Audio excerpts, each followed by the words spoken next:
తెలంగాణలో కాంగ్రెస్ పార్టీని కాపాడుకుంటామన్నారు MLA Komatireddy Rajagopal Reddy. TRS 16 MP సీట్లు సాధిస్తే తాను రాజకీయ సన్యాసం చేస్తానని ఆయన సవాల్ విసిరారు. Bhuvanagiri sitting MP Bura Narsaiah Goud Komatireddy brothers పై అసత్య ప్రచారం చేస్తున్నారని రాజగోపాల్ రెడ్డి మండిపడ్డారు. నిత్యం ప్రజాక్షేత్రంలో ఉండే తమకే ప్రజల మద్దతు ఉంటుందని ఆయన ధీమా వ్యక్తం చేశారు.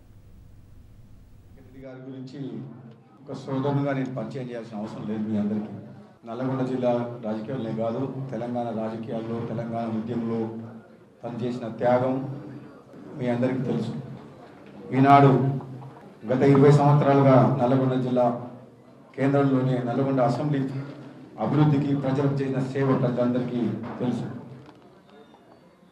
కొద్ది తొడతో ఓడిపోయిన తర్వాత కూడా ప్రజలు ఈరోజు బాధపడుతున్నారు. ఏదో కేసీఆర్ చేసిన అవకతవకల వల్ల ఈ పొరపాటు జరిగింది తప్పితే నిజంగా ఓడిపోలేదు, ప్రజలే అతన్ని ఓడిపోయిండు అని చెప్పేసి.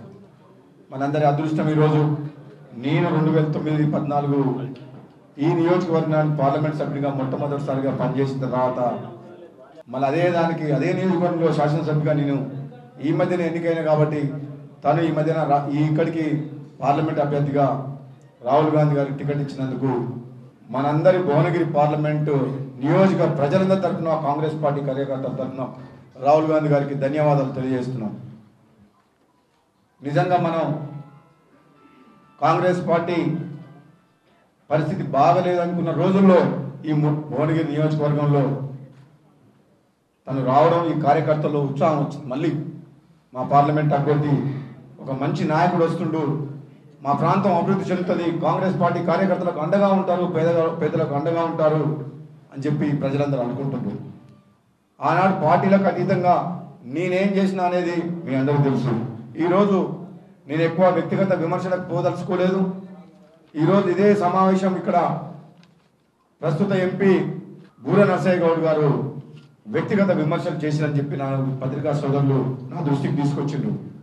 ఏం చేయలేదని చెప్పేసి నా మీద, కోమటిరెడ్డి బ్రదర్స్ మీద చేసిన విమర్శలు. ఒక డాక్టర్గా ఆయన మతి స్థిమితం ఉంది మాట్లాడుతుండా, లేదంటే అతన్ని ఇంకో డాక్టర్ దగ్గర తీసుకుపోవాలన్నా ప్రజలు నిర్ణయిస్తారు. చప్పట్లు కొట్టొద్దు, ప్రజలు నిర్ణయిస్తారు రాబోయే రోజుల్లో. ఎందుకంటే కోమటిరెడ్డి సోదరులు అనేవారు తెలంగాణ ఉద్యమంలో పార్లమెంటులో నేను సహచర ఎంపీలో చేసిన పోరాటం ఏంది, కాంగ్రెస్ పార్టీ ఎంపీగా సోనియా గాంధీని కాంగ్రెస్ పార్టీని ఒప్పించి తెలంగాణలో పార్లమెంట్లో బిల్లు పెట్టించి తెలంగాణ రాష్ట్ర సాధనలో కీలక పాత్ర పోషించిన మాట వాస్తవం కాదా అని చెప్పి నేను అడుగుతున్నా.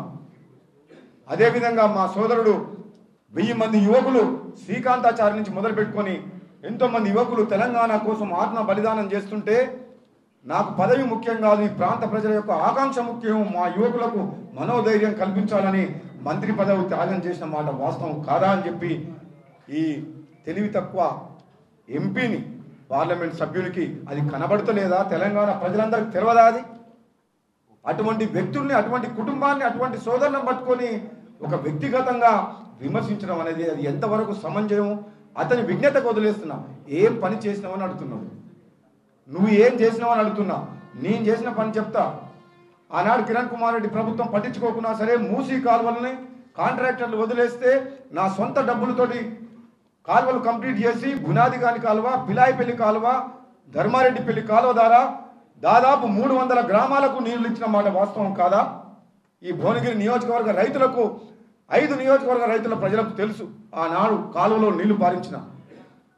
కానీ సిగ్గుచేటు ఏంటంటే కాళేశ్వరం గురించి 50,000 కోట్లు ఖర్చు పెట్టిన ముఖ్యమంత్రి కేసీఆర్, ఈ దద్దమ్మ ఎంపీ దమ్ము లేక, ముఖ్యమంత్రి అడిగే దమ్ము లేక 5 ఏళ్ళైంది కాలువ వెడల్పు పనులు చేయలేక వరి పొలాలన్నీ ఎండిపోయి పిలాయిపల్లి కాలువల ద్వారా రైతులు గోసపడుతున్నారు.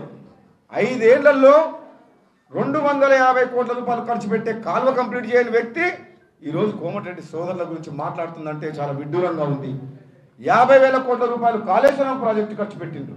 ఒకవైపు 250 కోట్లు ఖర్చు పెట్టి చిన్న కాలువలు కంప్లీట్ చేస్తే 4 నియోజకవర్గాల రైతులు మూసి నారా కనీసం సాగుకు పనికొచ్చే నీరు తాగుదని కూడా పనికిరావు, అది కూడా చేయలేని మన పని. మేమున్నప్పుడు వైఎస్ఆర్ రాజశేఖర రెడ్డి గారి హయాంలో బీబీ నగర్ నిమ్స్ హాస్పిటల్ 90% కంప్లీట్ చేసినాం.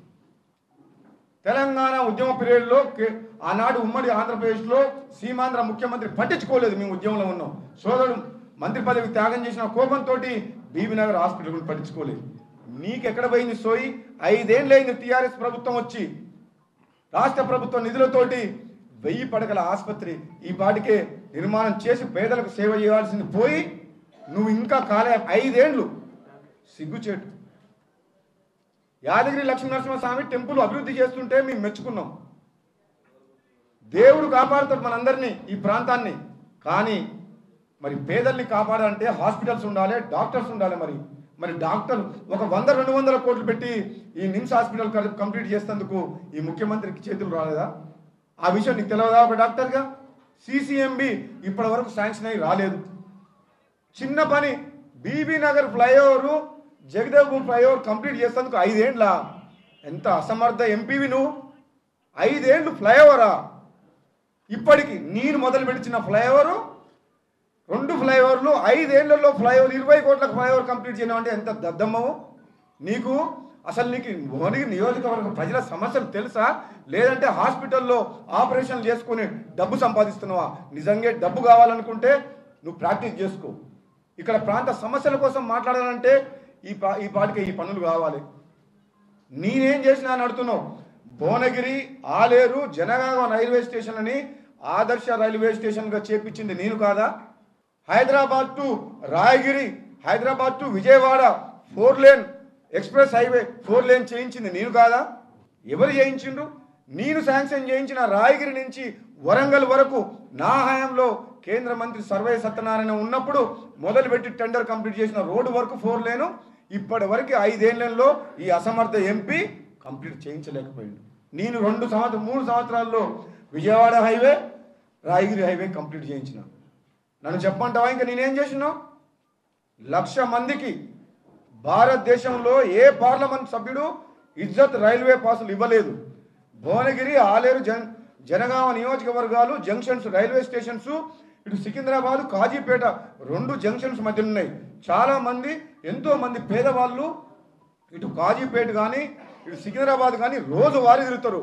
మొత్తం దేశ చరిత్రలో ఏ పార్లమెంట్ సభ్యుడు కూడా 1,00,000 ఇజ్జత్ పాసులు 25 రూపాయలు కడితే నెల 1,00,000 మందికి ఇష్యూ చేసిన నేను. దేశం మొత్తం కూడా 20 లక్షల మంది ఇజ్జత్ పాసులు ఇస్తే ఒకడే ఒక భువనగిరి ఎంపీ 1,00,000 పాసులు జారీ చేసిన. 3 పిఏలు ఎప్పుడు రెన్యువల్ చేసుకుంటా 1,00,000 పాసులు ఇచ్చినాం. జనగామ, ఆలేరు రైల్వే స్టేషన్లు ఆదర్శంగా తీర్చిదిద్దినాం. ఇవన్నీ నీ కళ్ళకు కనబడతలేవా? నన్ను ఈ రోజు వరకు మొట్టమొదటిసారి 5 ఏళ్లలో నేను ఓడిపోయిన తర్వాత ప్రజల తీర్పుని గౌరవించిన తప్పితే, తెలంగాణ కోసం పోరాటం చేసిన తప్పితే ఒక్కరోజు కూడా బూర నర్సయ్య గౌడ్ గారి మీద ఇంతవరకు నేను వ్యక్తిగతంగా విమర్శలు చేయలేదు. మొట్టమొదటిసారి నన్ను మా కోమటిరెడ్డి సోదరులు అన్నాడు కాబట్టి దానికి బదులుగా నీకు జవాబు చెప్తున్నా. కానీ నీలాగా ఇంగిత జ్ఞానం లేక కాదు, నీ విజ్ఞతకే వదిలేస్తున్న కోమటిరెడ్డి సోదరులు అంటే ఈరోజు కార్యకర్తల కోసం, ఈ ప్రజల ఆకాంక్ష కోసం, పేదల కోసం, అభివృద్ధి కోసం ఏ విధంగా త్యాగం చేసిండ్రు. మీ ముఖ్యమంత్రికి సిగ్గు లేక మేము గెలిపించిన ఎమ్మెల్యేలని చిరుమర్తి లింగ నకరికల్ని 10 మంది కాంగ్రెస్ పార్టీ ఎమ్మెల్యేలని ప్రశ్నించలేని మీరు ఒక డమ్మీ పార్లమెంట్ సభ్యునివి చేతులు కట్టుకొని నిలబడతావు మీ ముఖ్యమంత్రి దగ్గర. నువ్వు మా మీద విమర్శలు చేస్తున్నావా? నీకు దమ్ము ధైర్యం ఉందా? కేటీఆర్ స్వయంగా చెప్పిండు ఏమని? మా ఎంపీల ముఖం చూడొద్దు, ఎంపీ క్యాండిడేట్లది, మా నాయన ముఖం చూసి ఓట్లు వేయమన్నాడు. అప్పుడే అర్థమైంది నువ్వు ఎంత డమ్మి క్యాండిడేట్. నీ ముఖం చూడాల్సిన అవసరం లేదు, ప్రజలు ఓటేయాల్సింది వాళ్ళ నాయనని చూసేయాలన్నట. మరి 16 ఎంపీ క్యాండిడేట్లు వాళ్ళ నాయనే నామినేషన్ అని చెప్పు, నువ్వెందుకు పెద్దల తోక? సిగ్గు లేదు, ఒక ఆత్మగౌరవం లేదు. మీ ఆత్మగౌరవాన్ని కేసీఆర్ కాళ్ళ కాడ, ఒక నియంత పరిపాలిస్తున్న కేసీఆర్ కాళ్ళ కాడ పెట్టి ఒక పదవి కోసం అని చెప్పేసి మాలాంటి వ్యక్తుల్ని విమర్శిస్తావా?